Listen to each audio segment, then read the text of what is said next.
Et quand je parle des élections, c'est des élections anticipées. Parce que les gens ont dit que Fayoulou a abandonné la vérité des urnes. Bon, évidemment, je ne suis pas philosophe, je ne suis pas ici pour m'attarder sur les mots et sur les concepts. Et j'ai toujours dit aux gens que la vérité des urnes avait plusieurs volets. Donc, maintenant, qui va venir chez vous si vous êtes dans le désordre?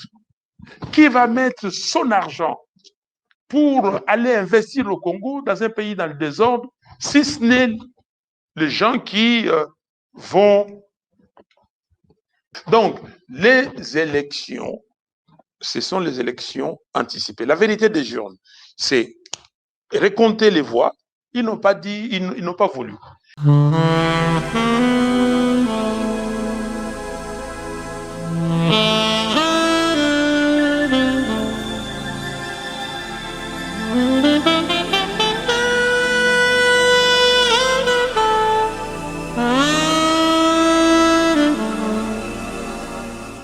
La vérité des urnes, comme j'ai demandé au départ, c'était le récomptage des voix.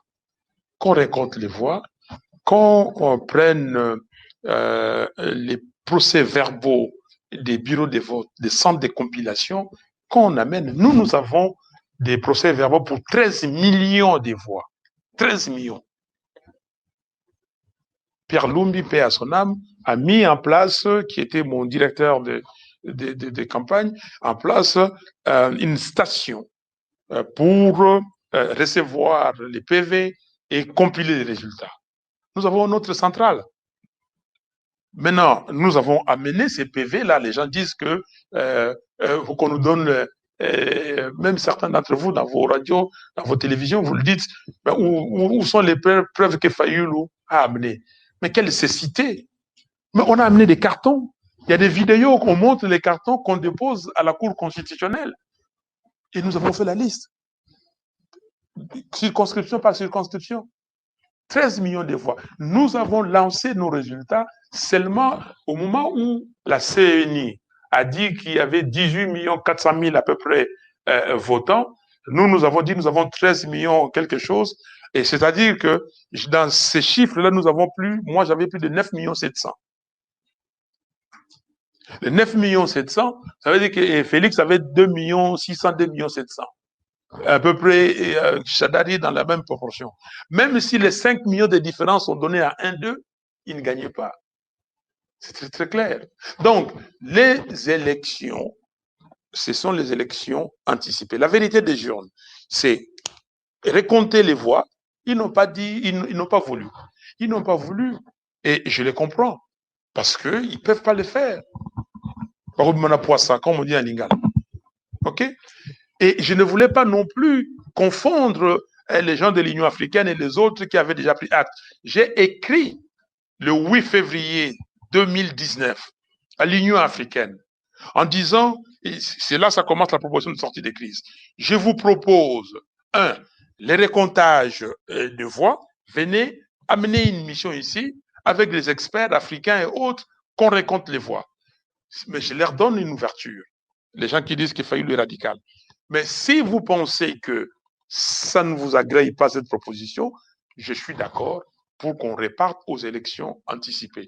On a accepté, la communauté internationale, plus de 50 nations ont accepté pour Juan Guaido au Venezuela. Pourquoi on n'accepterait pas pour Fayoulou au Congo, en RDC? Pourquoi on n'accepterait pas?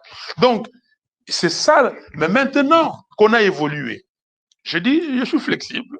On va aller, comme on dit à Lingala, mon grand frère Papa Wemba l'avait dit, paix à son âme, donc maintenant, qu'est-ce que nous faisons? J'ai dit, bon, écoutez, dans ces cas-là, si vous pensez que ce n'est pas possible, alors que faisons les réformes et aller aux élections anticipées.